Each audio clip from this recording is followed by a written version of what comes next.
Welcome to episode 18 of Cyclops is Waiting for Me, an X-Men the Animated Series weekly recap podcast. I am JC, and according to the sounds in my background, I live next to a NASCAR track. Of course you do. And I'm Rod. You can look me up on Instagram or TikTok under Rod Kim Rocks. Cyclops is Waiting for Me is our weekly podcast series where we're going back and watching every single episode of the original 1992 X-Men the Animated Series in their original intended script order, building up to the release of X-Men 97 coming to Disney Plus in 2023, maybe April if internet rumors are true. By the time this goes live, that'll probably be disproven.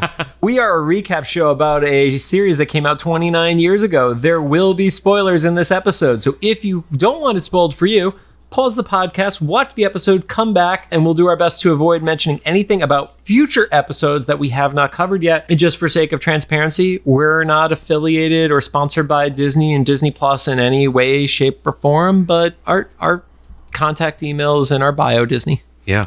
Or if one of the Marvel I should probably check games. That email. I haven't done that in weeks. We have like 7 offers. All from Disney directly. Yeah. Oh, there's no way they're sponsoring us. So don't forget to follow us on social media, speaking of, at Cyclops IWFM Pod on Instagram, TikTok, Twitter, and Facebook. Presumably TikTok is still random as hell, or in fact, Instagram Reels. So we might still be popping by then, I don't know. But now it's enough to... If you post the fucking things, Rod. Yeah. And of course, make sure to follow us on all your favorite podcast services. Finally, we record these episodes in batches right now. So if we're reacting to any news about the upcoming series, we may be a few weeks behind. Like usual. I think we already spilled our little news about Rogue's voice coming back like 3 weeks ago now for you.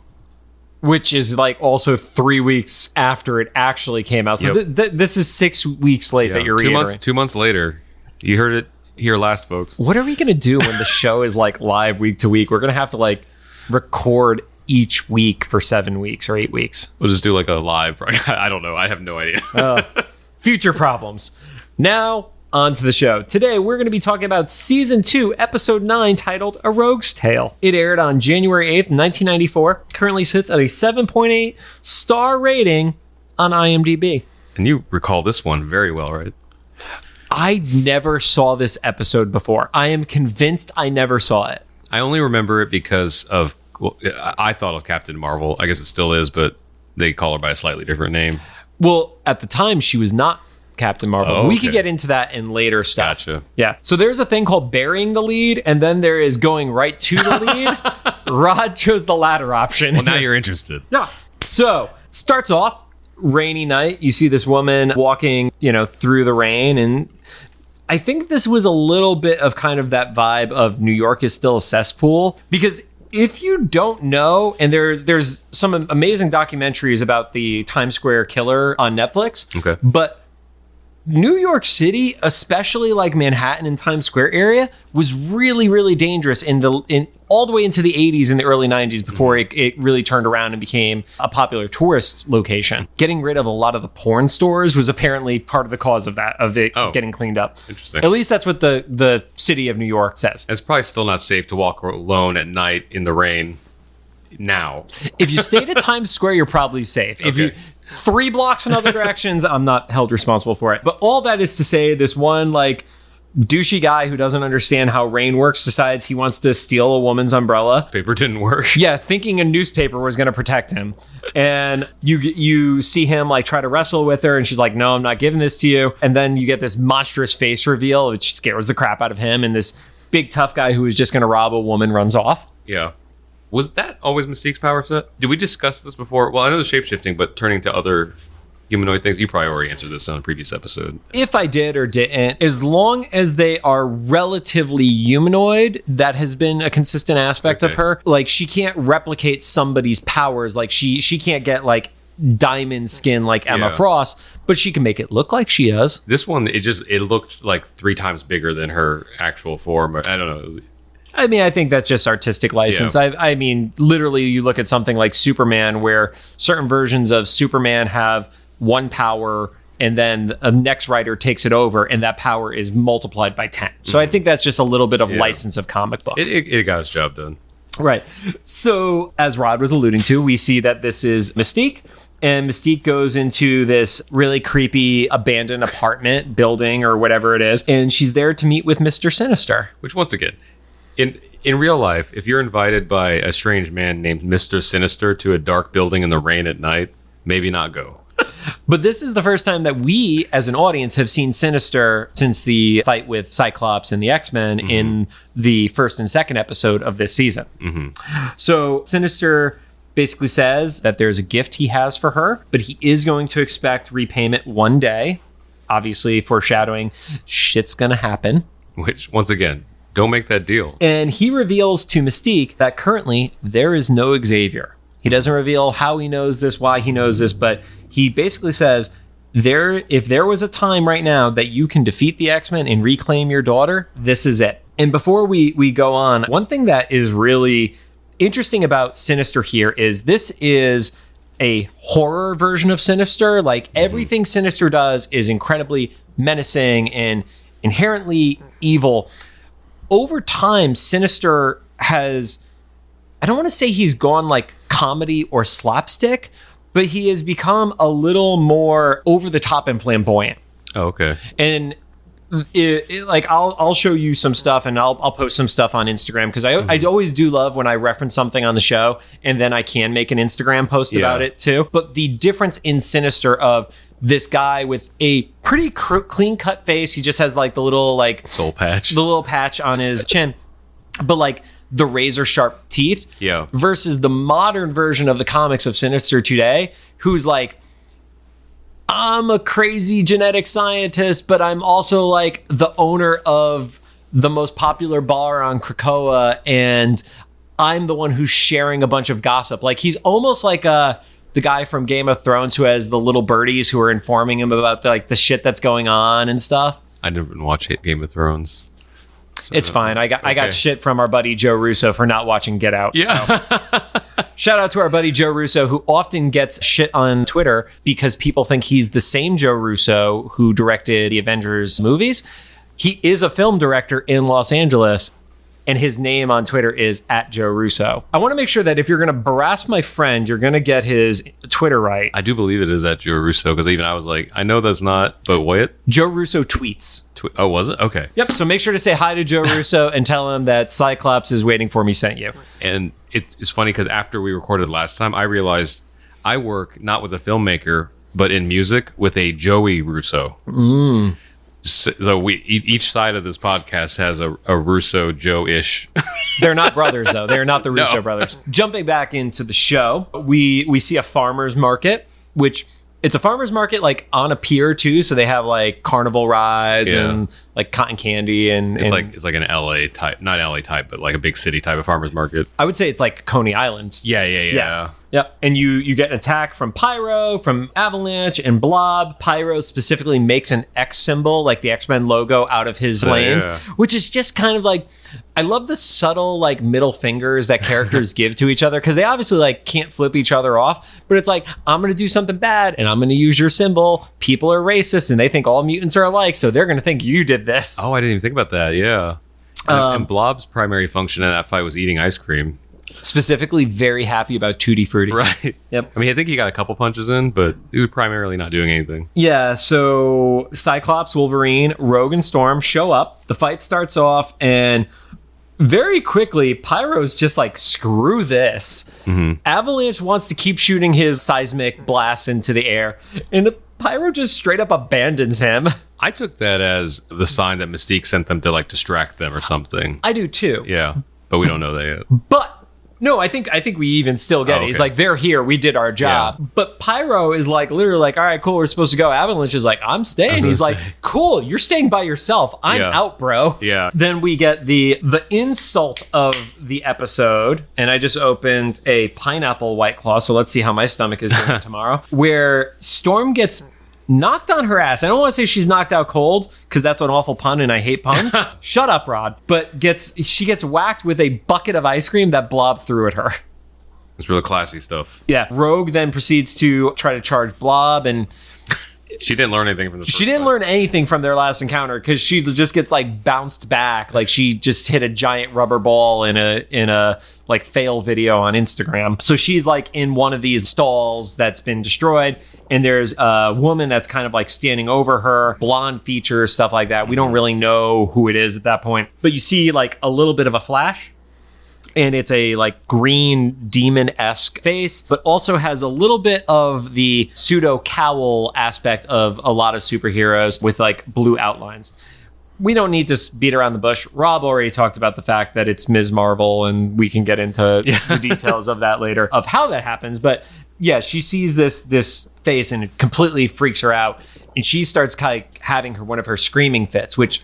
Those are not pleasant. They are really hard to listen to because they're so like really legitimately uncomfortable.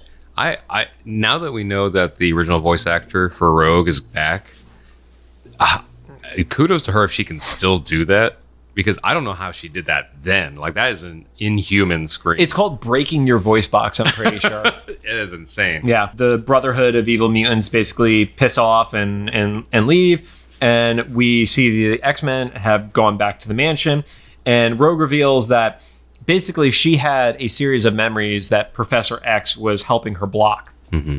And always healthy to repress memories instead of confronting them. Yes, absolutely. That's how I deal with literally everything. Also White Claw. I have 3, so I basically have a Wolverine set in front of me. Yeah, this is what happens when we record on a Friday night. It's Friday. It's Friday. So because Professor X has been missing, we don't know how long, but let's assume it's been at least a few weeks. Yeah, I think weeks is fair, and they're not able to find him. But these memories have started to come back. Mm-hmm. So the one spot that was a little bit of a hole for me in the episode was Jean is able to find a woman who is matching the description that Rogue gave her, popping up everywhere. Mm-hmm. On a mini disc. It was on a mini disc, which is not bothering me because I just... Sure. I just don't know how the description... Actually, you know what? I take that back as we're talking it through, because Jean can read Rogue's mind if Rogue gives her permission, so she could see what this woman looks like, and then I don't know. There's probably some Cerebro interface or something. Yeah. You know what? We just solved it. And we know now that Jean won't ask permission. Again, there are some times when Jean is just going to pick up on stuff because it's such an emotional moment, Rod. Yeah. Stop trying to make her as evil as Professor X. Not necessarily trying to make her evil. Although, this time, though, it makes sense because Rogue is freaking the fuck out. Like hardcore freaking the fuck out. So if there was a time some random woman's image could flash in your head and you're a telepath, like that seems like it'd be one. Yeah. So Rogue kind of like goes outside. She needs a little bit of fresh air. Yeah. Goes to Wolverine, who is chopping... Thirst Trap Wolverine. Got shirt off. With the single middle finger claw. Did you always notice, like, when he's doing this, he's using the middle finger claw? Chopping wood with his claw. And this image of the woman pops up over Wolverine. So obviously that freaks Rogue out. She starts hearing voices in her head. She starts looking for Jean. And then you kind of go into like the depths of her mind, and you see the confrontation where Rogue is being accused of taking away this woman's life. Mm-hmm. So at the time, like, what are you thinking at this point? Because obviously I'm a little more loaded with who this character is because I've been reading the comics for so long. Were you picking up on who this woman was that Rogue had taken her life away? Now in the current viewing, yes, because I remember this episode.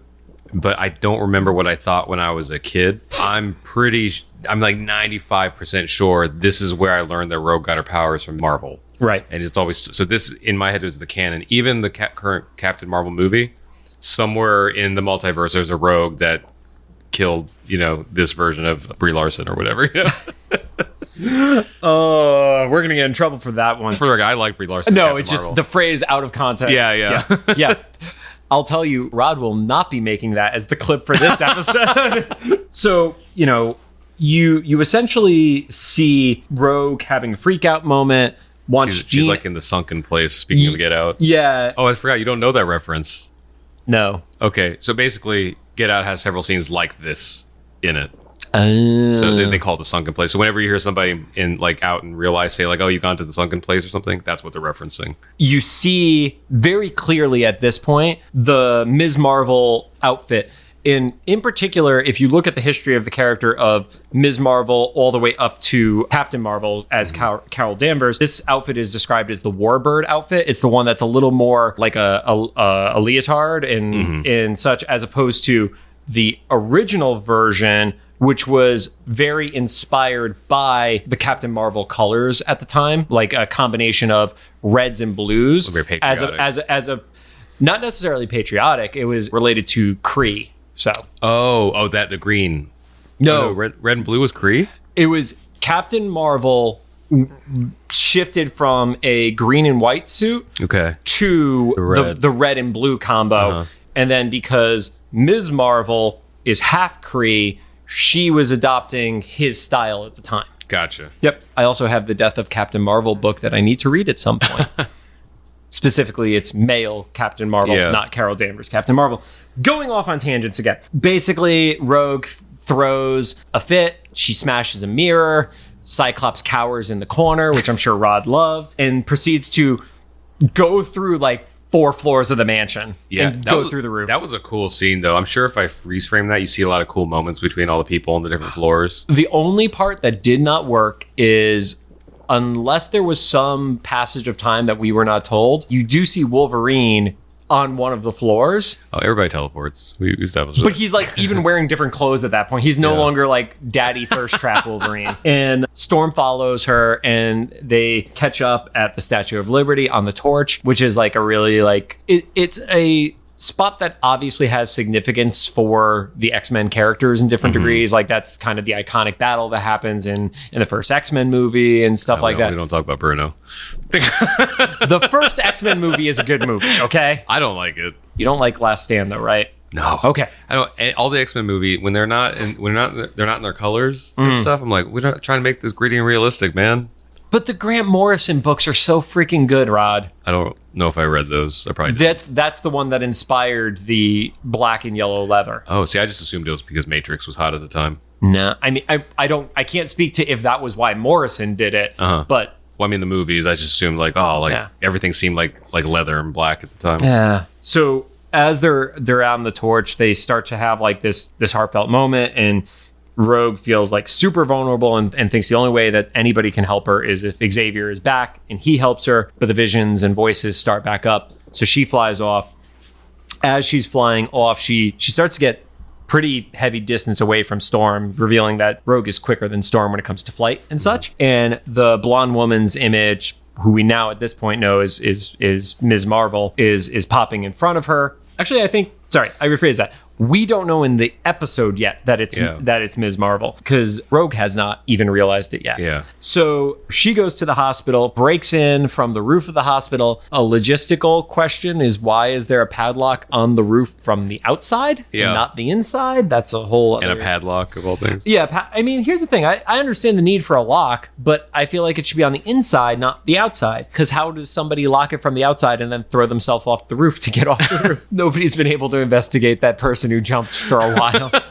Mystique is up on the roof after Rogue has gone inside, transforms into Rogue. At that point, Storm, who is giving chase, arrives. Blob slaps down Storm and just almost just flicks her. Yeah, he just like smacks her down and essentially knocks her out. And at that point, Mystique turns into Storm, uses the communicator, and this is the first time we've actually seen the X symbol communicator used in the show. Oh, I didn't know that. Yeah, it's something that starts to happen a lot more frequently. Yeah. I think Storm ends up being somebody who uses it a lot. Because it's built into her suit. Right, but everybody's got the spots on him. Like Cyclops has it over his, was it right pec or left pec or something like that? One of them. Yeah. He only has one. She's She's got 2.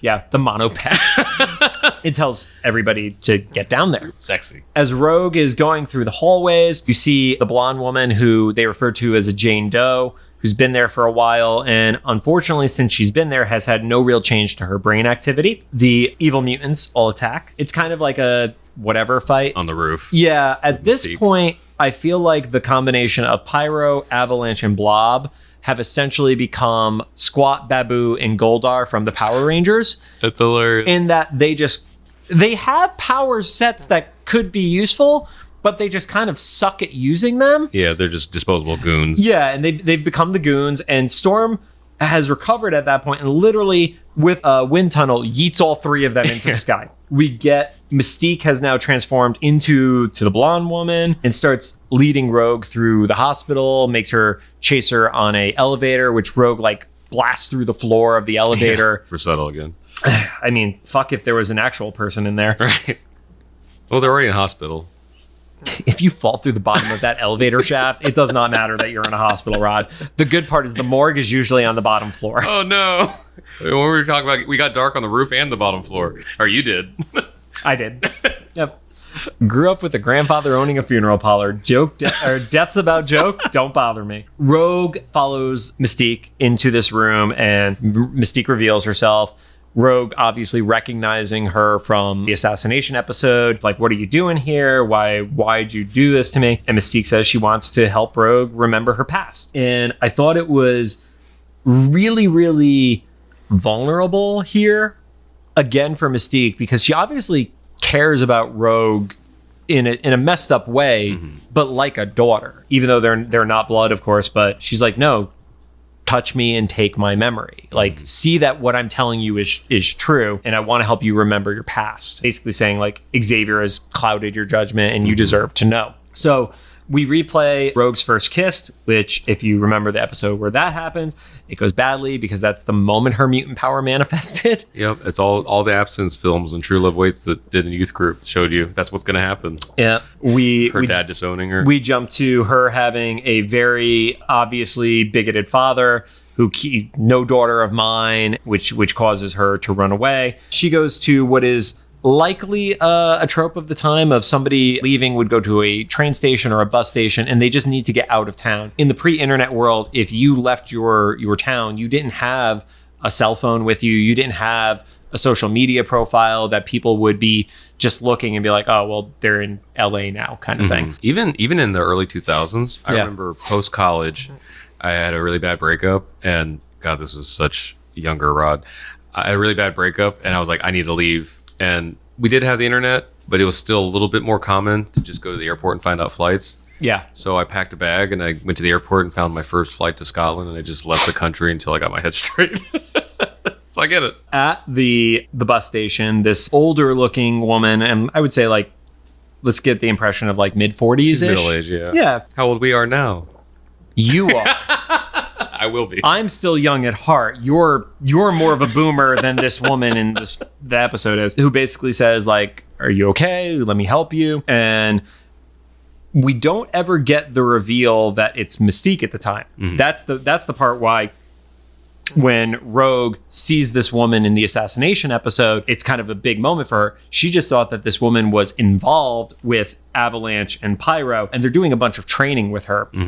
At the time. I had like Mystique kind of lets Rogue terrorize Avalanche and Pyro because they look very much in pain when she's taking their powers. I mean, they are disposable doofuses. Yeah. But Rogue does get to make a puppy out of fire. So she makes a fire puppy. And this is actually one of the power mistakes that happens, which is actually, they're the ones that are just so far off, like the Domino having what looks like wind powers, which just breaks my brain. But Pyro is not able to conjure flame. He is not Johnny Storm. Yeah. He's able to control flame. So that's why if you look at Pyro, for the most part, he has the little flamethrowers that are built into his suits because he needs to start the flame, versus there was nothing on fire for her to take over, where she just started making fire.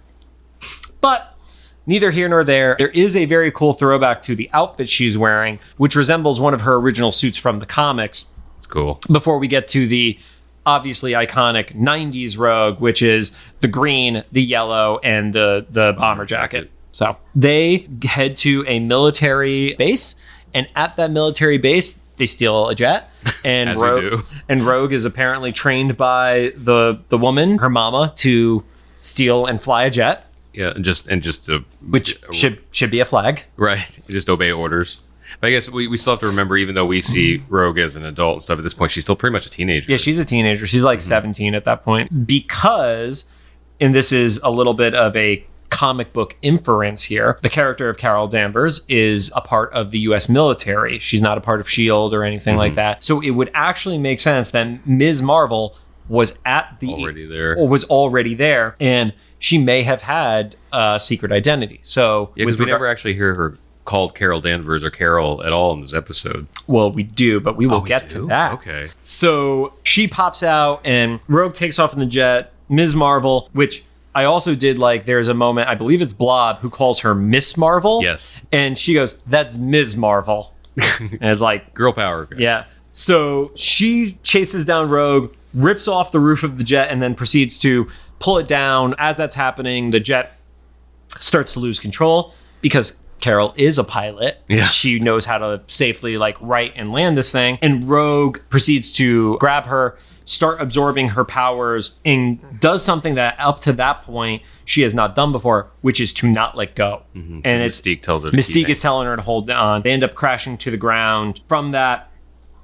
And again, unlike anything she's ever done before, the powers fade away normally if she taps into somebody else. But this time she has kept the powers, and she's also retained aspects of a green evil version of Captain Marvel in her memories, and it basically starts to break her and causes her to run away because she realizes that Mystique is not there to help her. Yeah, because it's essentially they kind of imply that it's basically Ms. Marvel's soul, like, or what you could define as a soul in this situation. Yeah. Like, it's not just her memories, because her actual body is just completely like, because they mentioned before she has no brain activity or no change. Yeah, no change in her brain activity. So as Rogue is running away for a second time, which she mentions it's the second time she had to run away from a place she considered her home, Xavier calls out to her and just is like, "Mutant, let me help you." And unfortunately, Xavier says he can't return Ms. Marvel to her body. At that point, Ms. Marvel tries to take control, and you actually start seeing that Rogue has taken on some of Mystique's shape-shifting abilities, and they kind of have like a struggle of identity going on at that point.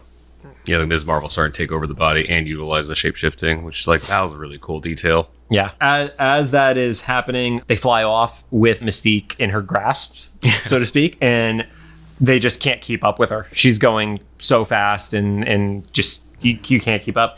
Jean pops into, what'd you call it?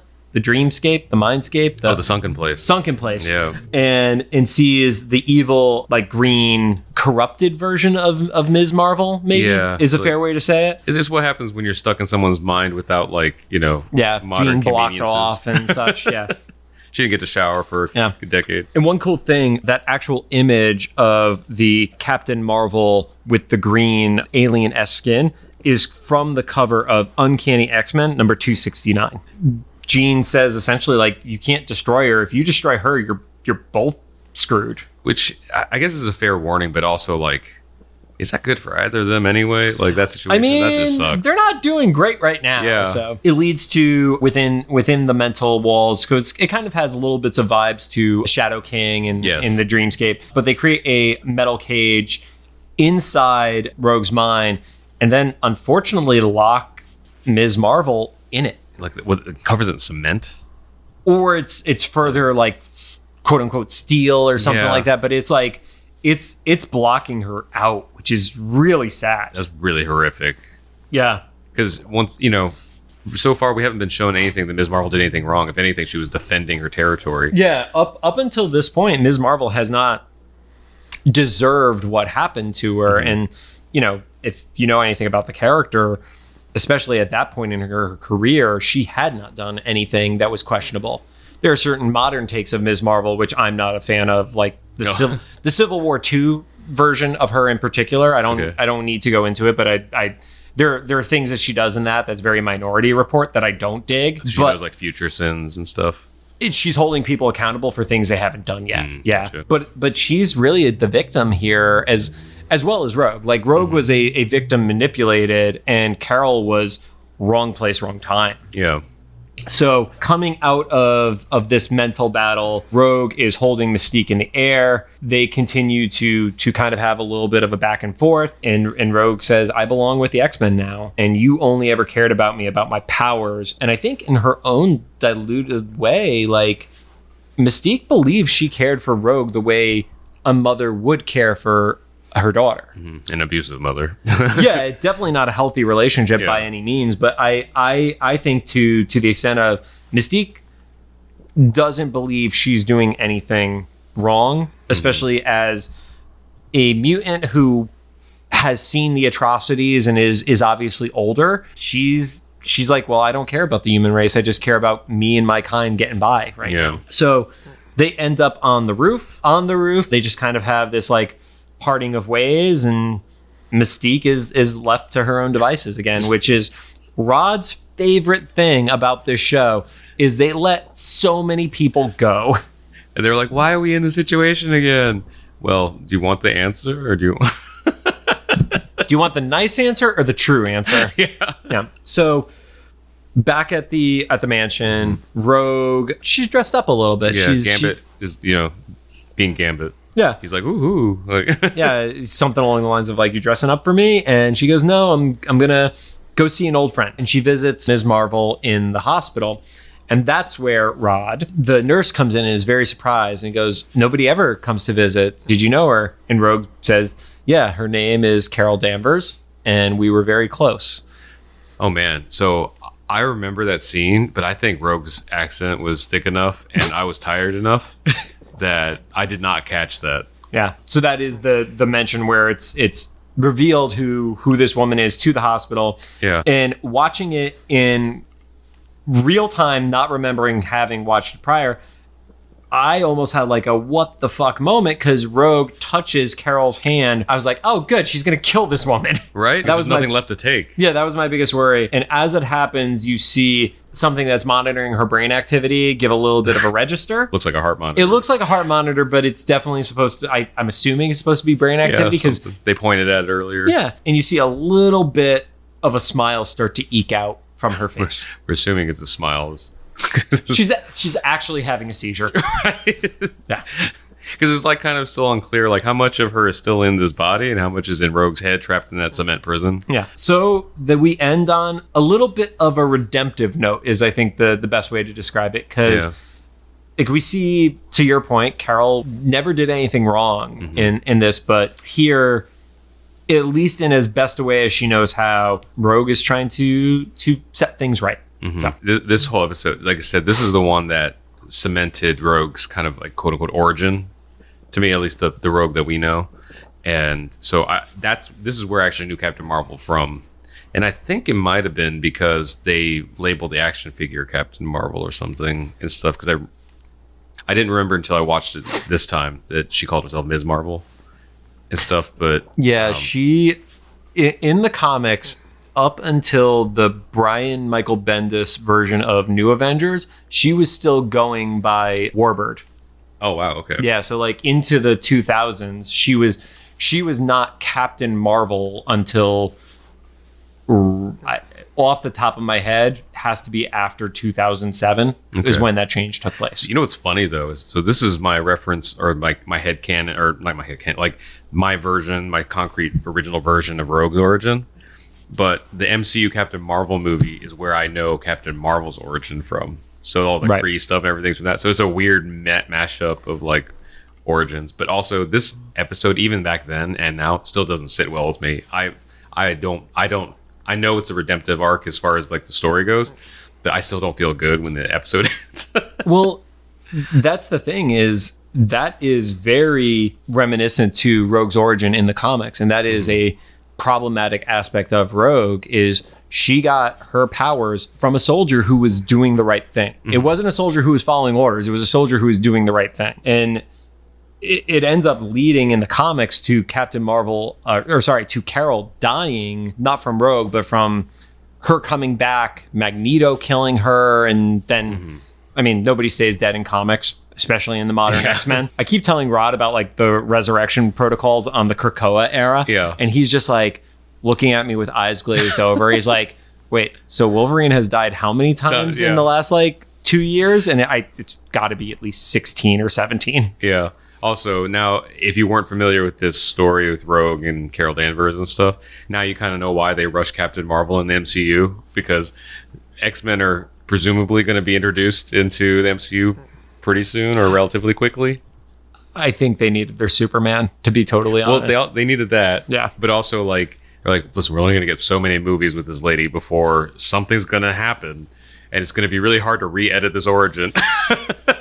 Because I feel like this is a pretty strong point of Rogue's story, right? Like, there's not very many alternates of her getting those powers. It's a very strong version of the origin story for Rogue. Like, even off the top of my head, I can't think of alternate versions that stood out to me from like alternate timelines and stuff like that. That said, we don't even know who is going to be in the modern X-Men when they do get debuted. Yeah. So hopefully this show kind of influences it, though. Yeah.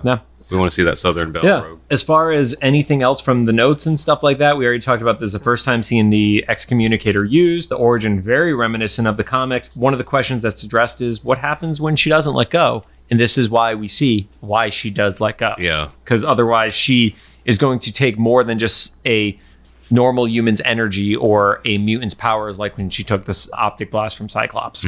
So, and then oddly enough, 3 episodes in a row didn't have a Magneto and Xavier moment. But this one, Eric Lewald actually addresses in the book that he believes they had one planned, but they were probably running so long on the story that they had to cut it in favor of keeping Rogue's origin the whole length. Yeah, they were skipping enough as it was. Right. Not skipping. You could tell some parts were like going a little faster. Any final thoughts, Rod? No, this is one of the few episodes I actually remembered for the most part, at least the overarching. Which is hilarious to me, considering the goldfish. Yes. I remember her being introduced to Captain Marvel in this episode, and that's how Rogue got her powers. That, at least that principle spec. I don't know if I remember the hospital stuff and everything else, but I don't know. It was this is one of the episodes that stuck with me through the years. Thank you guys for joining us. If you have any thoughts, make sure to drop them into the comments for either the YouTube upload or the official Instagram post for this show. If you liked what you heard, we'd appreciate a rating on a podcast app of your choosing. 5 stars would be awesome. Subtle. You can find us on Apple Podcasts, Anchor, Spotify, Google Podcasts, Castbox, and I hope that Rod's TikToks are doing just as good, so he never is allowed to stop posting them. As long as I remember, I forgot last week, and we try to catch up. We might have found a better day to post them, or reels are being random again.